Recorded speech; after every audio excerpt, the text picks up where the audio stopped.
Both downy mildew, like on this grape, and powdery mildew can cause excessive damage in the garden. Both damage the life source of the plant, its leaves. The good news is that both are preventable and treatable. In this video, we are going to talk about how to identify, prevent, and treat them organically in our home gardens. Hi, I'm Amy, and welcome to my channel where we talk about organic gardening and wildlife conservation. It's important to know which organism you are dealing with. Downy mildew is a water mold disease that causes brown spots on the leaves.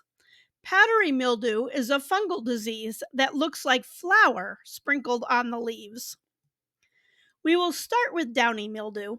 It's easy to spot because of the brown and yellow splotches on the leaves. But here's the problem. By this time, it's well established on the plant. Downy mildew starts on the underside of your plant's leaves. It starts as a few white or grayish specks and starts to grow. As it increases in size, it starts causing death to plant cells, and the brown spots on the top of the leaf appear. Our goal is to prevent the spores from forming and monitor our plants closely. You don't want your plant to end up looking like this watermelon. Downy mildew likes cool, moist weather. Cool temperatures between 58 and 78 degrees Fahrenheit and relative humidity greater than 85% favor infection. We typically think of it as a spring problem, although it can appear throughout your growing season.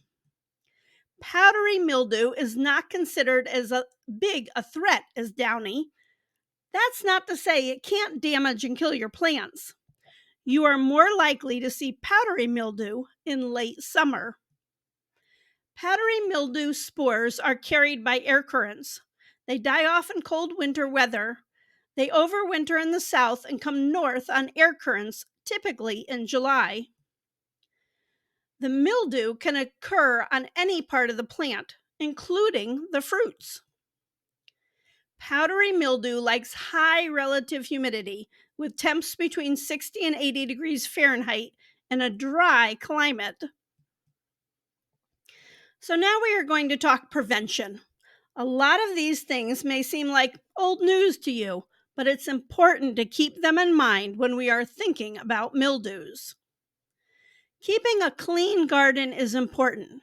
Powdery mildew spores can survive the winter, and downy mildew survives winters in southern regions, both by living on plants in the soil. Use drip irrigation, or a method that waters the soil, not the plant. Don't use watering cans or sprinklers, as they can encourage mildews and fungus. When you are purchasing seeds, read the description. If your area is prone to certain diseases, look for cultivars that are resistant. Plant at the right distance in areas with good air circulation. You can use landscaping fabric or mulch to prevent fruit from coming in contact with the soil. Encourage beneficial insects. This 22 spot ladybug larvae is eating the mildew spores. And I can't emphasize this enough. Be observant. Check your plants on a regular basis. Remember to get down on their level and look at the stem along the soil line and the undersides of the leaves. Bordeaux mixture is a fungicide and bactericide that contains copper sulfate, lime, and water. It is used to prevent infestations of downy and powdery mildew in young vineyards and orchards. So you've done everything you can to prevent mildews. Now you have it. What can you do? You can prune out diseased leaves and stems and just prune in general for better airflow. Give your plants some nutrients to boost their fighting power. I love fish emulsion, and compost tea is another great all-around fertilizer. Neem oil is my go-to for mild infections of both downy and powdery mildews. or when I just start to see it developing. The next step up would be a copper fungicide. Proceed with caution, as too much can burn plants. And even though it's approved for organic gardens, it is toxic to fish and amphibians. Milk is another great natural solution.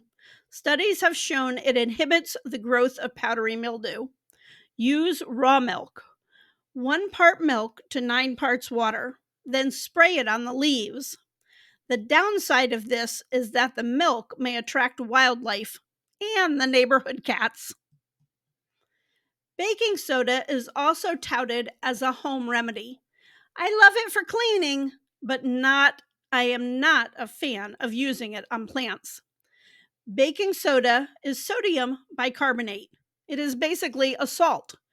The salt inhibits regular water flow and dehydrates the plants, as well as building up on a toxic level and just burning the leaves.